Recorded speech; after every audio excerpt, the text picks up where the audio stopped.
मुक़द्दस महीना रमज़ानुल मुबारक जहाँ इंसान को तक़वा, परहेज़गारी, इबादत, रहमदिली और सखावत का दर्स देता है, वहीं कुछ खुदगर्ज़ लोग इस पाक और मुतबर्रक महीने में भी आवाम को लूटने में कोई कसर नहीं छोड़ते।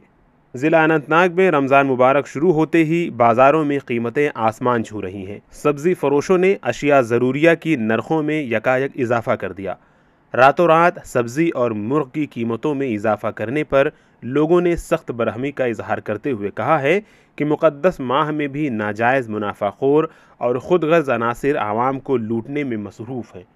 आजकल के महीने की तरफ देखेंगे तो हर तरफ से जो है महंगाई का जो बाजार है वो अभी गर्म है। आज रमज़ान का महीना चल रहा है और एडमिनिस्ट्रेशन को चाहिए कि वो एक मार्केट चेकिंग स्क्वाड जो है वो तश्कील दे और जो मार्केट की तरफ जो है थोड़ा सा ध्यान दीजिए। मार्केट में इन दिनों बहुत ही ज़्यादा मार्केट में रेट चल रही है हर किसी चीज़ पे, चाहे वो सब्ज़ी हो, मेवे हो या ये हो, गोश्त हो।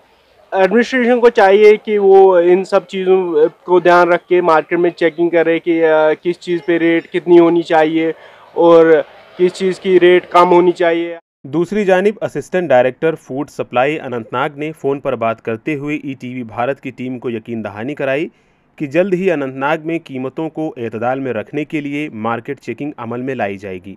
ईटीवी भारत के लिए अनंतनाग से फयाज लुलू की रिपोर्ट।